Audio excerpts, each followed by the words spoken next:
Of all the creatures of the sea, the shark is one of the most familiar, yet one of the most mysterious. To get facts on sharks, biologists at Marine Land of the Pacific asked me to make a documentary film on these creatures in action and to test various chemical shark repellents. I chose a shark-infested area of the Caribbean for our work.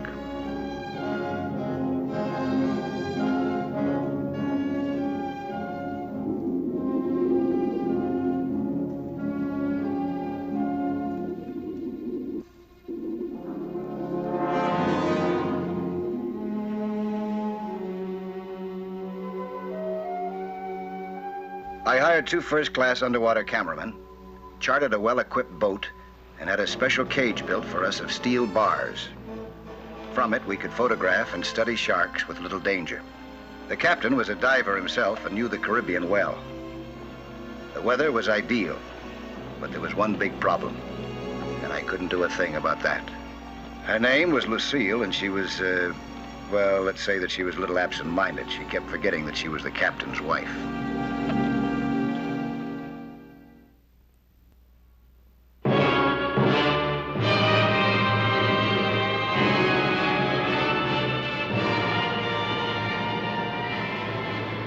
Well, if you like working with those New York models so much, why are you out here photographing fish? Well, I wanted to cool off my camera. Oh, Ralph, you're cute. You noticed that too, huh? You know, I always wanted to be a model. Do you think that I could... Oh! Are you having fun, Kudner? Oh, now, look, You Red, keep what- out of this. Look, she was just losing her balance. I was only trying to help Yes, her. I saw that. Now you keep your hands off my wife. Easy, Dad. I was only trying And don't you call me Dad. Why not, Dad? Cutler, get your diving gear on. We're going down. Oh, look, she was just losing her balance, and I tried to help her. This hothead comes in and starts popping off It's at his boat. Go on.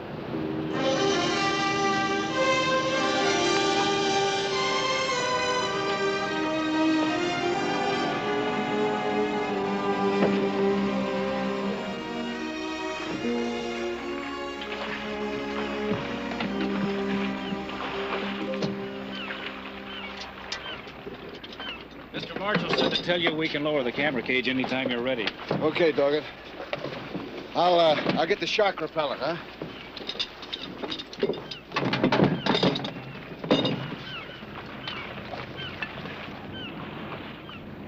Oh, Mike, could I see you for a minute?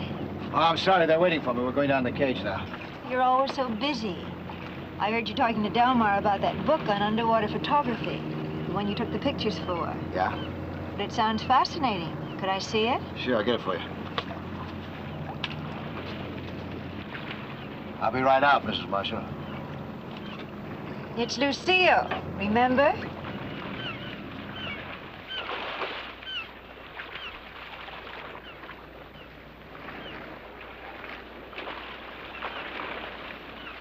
Here we go again. I'm glad it's not me this time. Now, Marshall should have left her at home. He wouldn't be worrying about her every minute. Wouldn't he? There you are. Oh, thank you. Mike? You know, it sounds strange, but with all the diving that Brent's done, I've never been the slightest bit interested. Until this trip. Oh, look, here's your name. Yeah, those are some pictures I took from Marine Land last year. Oh, they look thrilling. I wish you could tell me how you took every single one. Yeah, later. I got work to do now.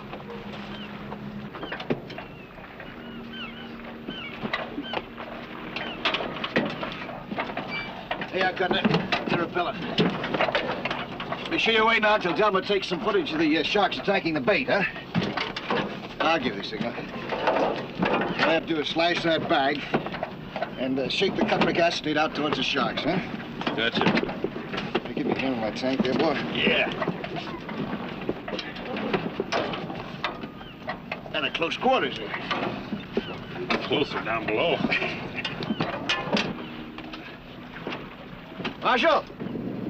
Yeah? Okay. Lower the cage to 40 feet. Over the side. Joe!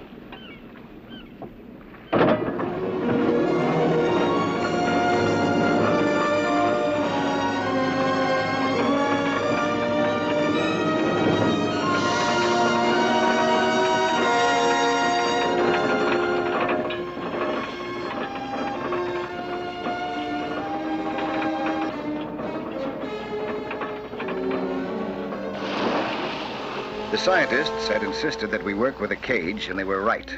Sharks are always dangerous.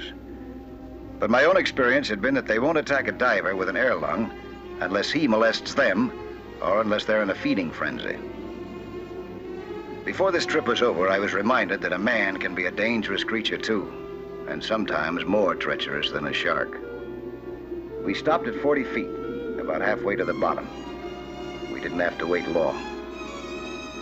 Even before we put out our bait, sharks began to converge in the cage.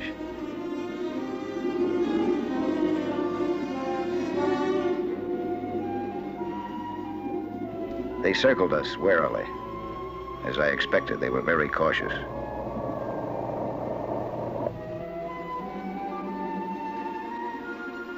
Delmar signaled that the camera wasn't working. Underwater, it was hard to tell what was wrong with the camera, so I figured that we might as well surface. I released a signal buoy.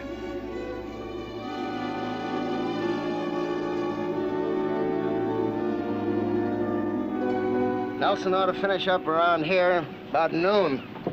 Then we can head east for the deep water stuff. That'll put us ahead of schedule. The quicker we finish this job, the better I'll like it. Hey, trouble. Haul him up.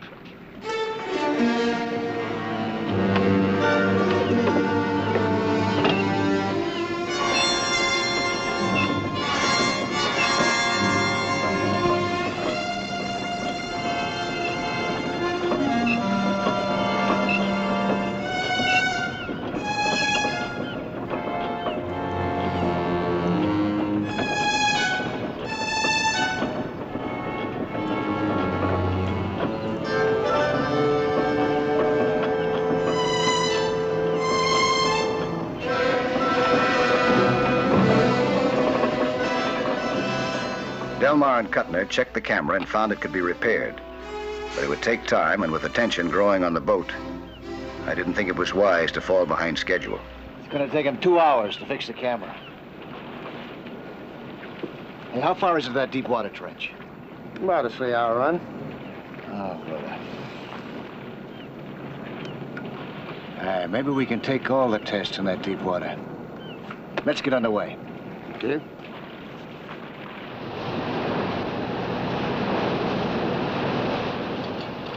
Mike, this book you gave me is just fascinating. Well, I'm glad you like it. Brett never told me how beautiful it was down there. Oh, it isn't always. I mean, not everywhere. It's just like on land. You know, I never had one of these on. Oh, Mike, you've got to teach me how to skin dive. Your husband's an expert. He's the man to teach you how to do that. Oh, with Brent, everything is business. If you taught me, it would be so much fun. And I learned very quickly. Yeah, well, we'll be shooting in shallow water in a few days. Maybe then, huh? Well, if I try on the equipment now, I'll be ready when we get to shallow water. My goodness, this is heavy. No, you need help to put it on. Yes, I do. No, it's not right. Like this.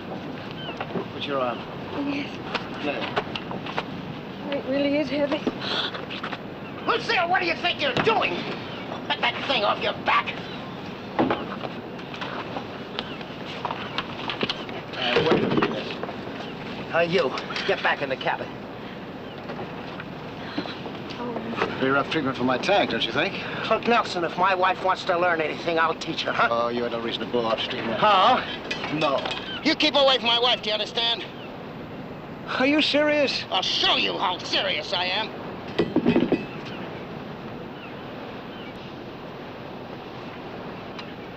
You're making a fool of yourself, Marshal.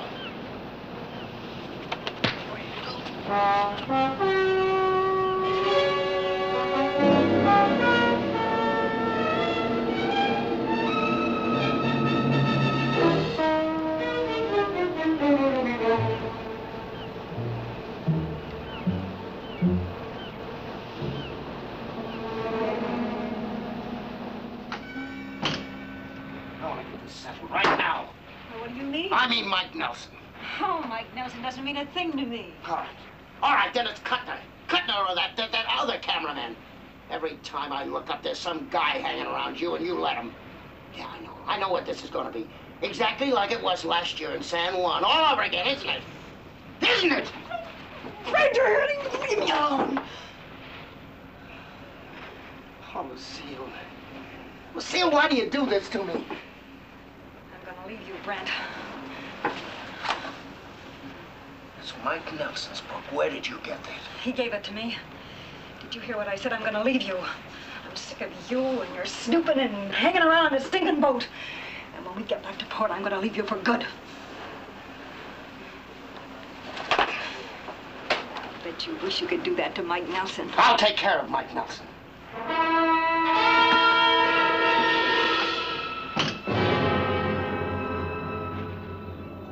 We anchored in deep water and went down again for tests and pictures. Marshall seemed to have calmed down.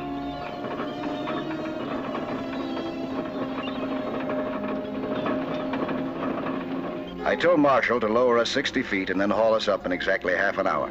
Below us was an uneven bottom, in the deep places nearly a half a mile down.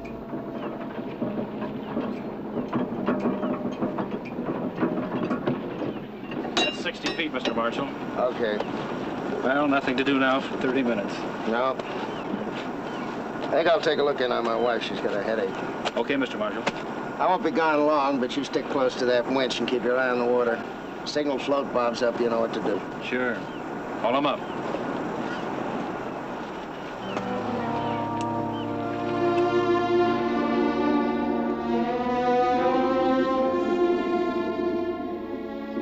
Down in the cage, we didn't know that Marshall had left the deck for a dive.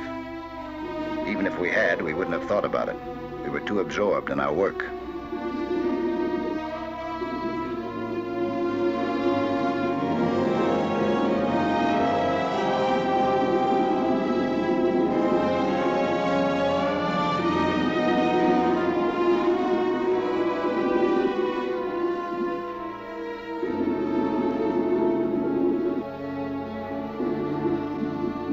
For a while, the water seemed deserted. Then I saw a flash in the distance. A shark. I alerted Delmar.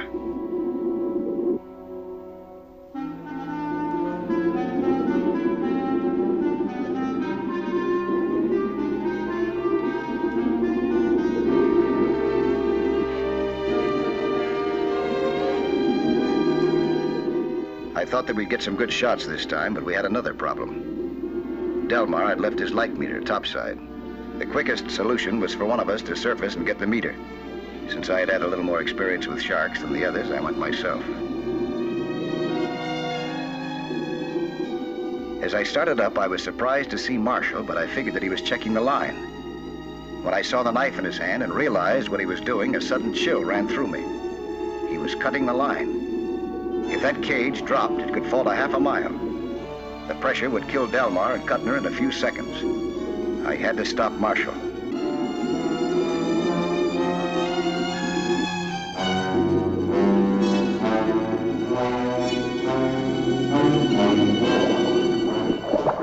But I was too late. The weakened line snapped, and the cage plummeted down.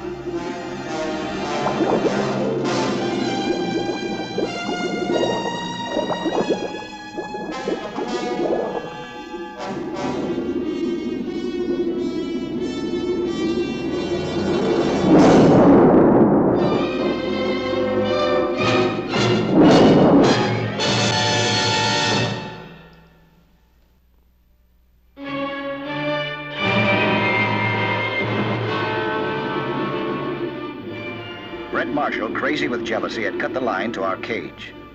By a stroke of luck, it came to rest on a shelf about 150 feet down instead of plunging to the bottom of the trench, a half a mile below. Delmar and Cutner didn't seem to be injured, but the doors were sprung and they couldn't get out. And they couldn't last long under that pressure, even if they had enough air.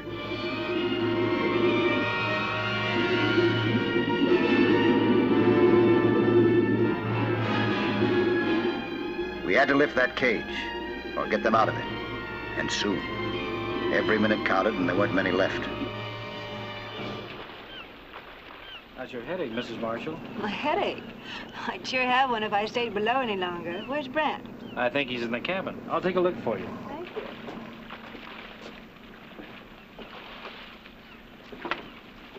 The line's broke. Get the skipper quick. That cage could drop down 1,000 feet.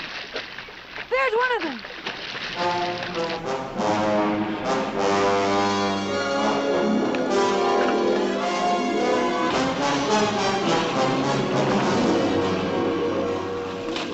I came up as fast as I could.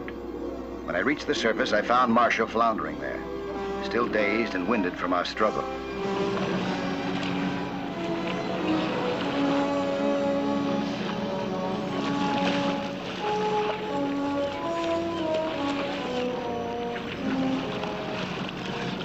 All hands in!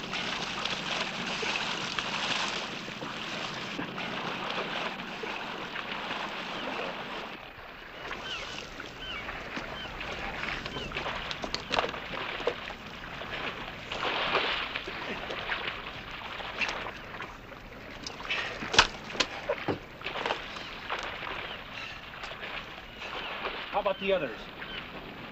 They're trapped in a cage in the bottom. They're dead ducks. Maybe not. Maybe not. They're on a shelf. 150 feet down. 150? Could have been 2,000. The whole cage is sprung. They can't get out. You gotta rig up another block and fall. I haven't got enough heavy line to reach that deep. The weight would snap it right off. Well, what was he doing down there? Get out of the way and keep quiet. Now listen, Marshal. Delmer and Cutner are in that cage 150 feet down. They're still alive? Yeah. But they won't be for long if we don't find a way to get that cage up. Yeah, but 150 feet. I know. But you put them there, and you better find a way to get them up. What do you mean? He cut the line. How could you do a thing like that?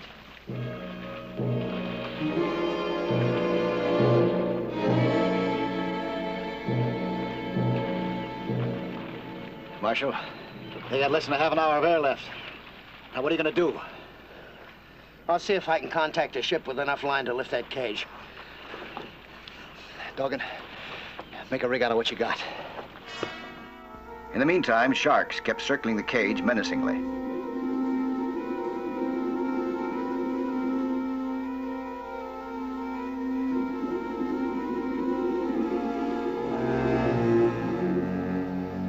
For Delmar and Cutner, the shark cage had become an underwater prison. It's a freighter on its way, but it won't be here for 2 hours. You got an underwater cutting torch aboard. Yeah, but we haven't got any acetylene tanks. Got a hacksaw, that'll cut through those bars. You ought to be good at that sort of thing. On account of you, I tried to kill 3 men. Dorgan, get me a couple of hacksaws. I'm going down with Nelson. Hold it, Doggin. What's the deepest you ever dove? 90 feet, but I can make 150. Maybe. But working in that depth is something else. We couldn't last long enough under that pressure to cut through the bars. Well, we've got to try it. It's the only thing we've got. Yeah, we'll never be able to pick it up with that light line I rigged. If we can. Get all the life preservers, life rafts, everything that we got aboard that floats, and we'll wrap them in a cargo net and sink them with weights down to the cage. Say, that might work. We just might get enough buoyancy. Yeah, we might. Come on. Let's get to work.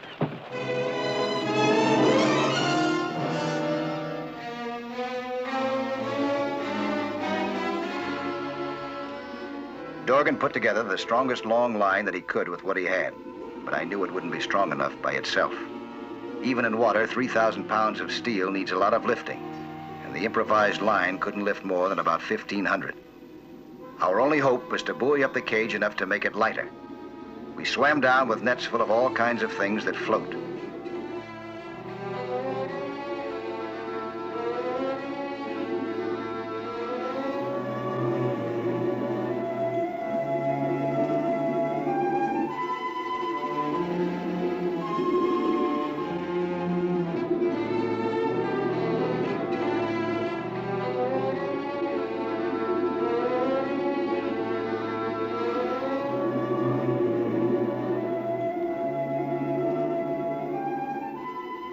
Trying to work fast at that depth was the hardest physical labor that I've ever done. Every move was agony. We were counting most of all on the inflatable life rafts. Our last hope. It seemed a slim chance, but when lives are at stake, you try anything.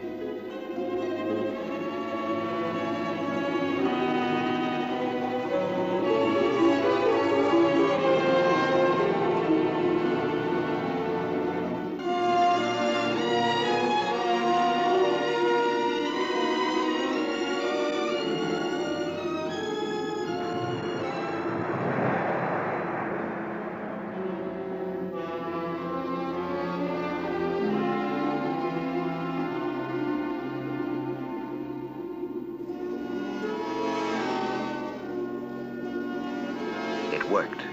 It worked so well, the cage was rising too fast. There wouldn't be enough time to decompress coming up, and too rapid an ascent would be fatal. But Marshall and I added our weight, and it slowed down.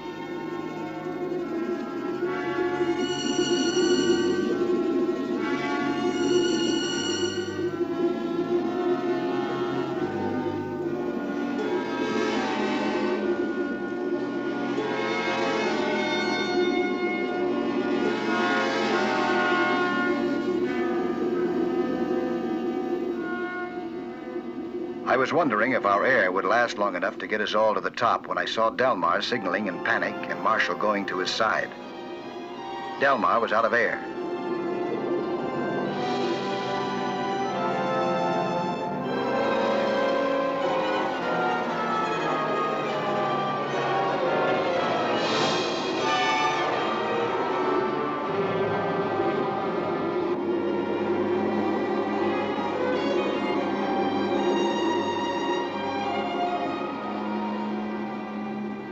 Then I thought the pressure must be getting me because I saw Marshall take off his diving lung and give it to Delmar.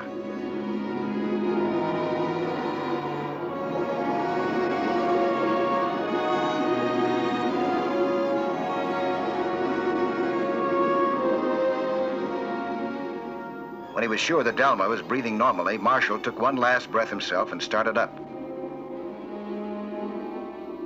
He tried desperately to make a free ascent, but I knew that it was hopeless.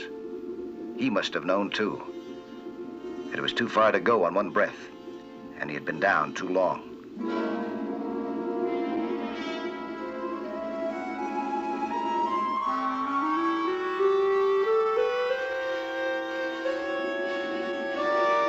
As he shot up, the air in his lungs expanded and burst them.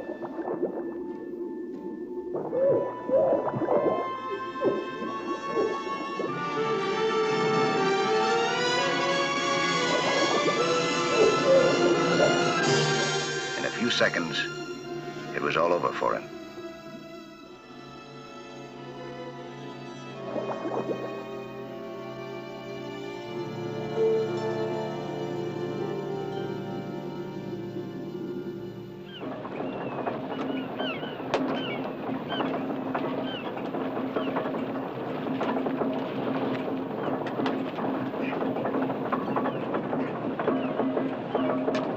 How are you fellas? Okay. We made Delmar and Kuttner as comfortable as possible and headed for port. And Lucille bore up well under her grief.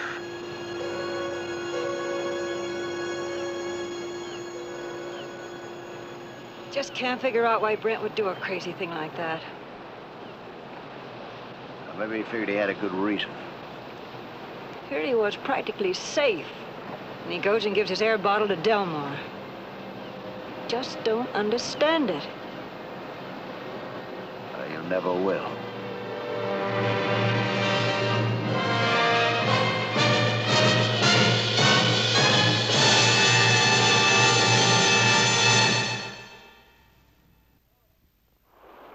Hello there.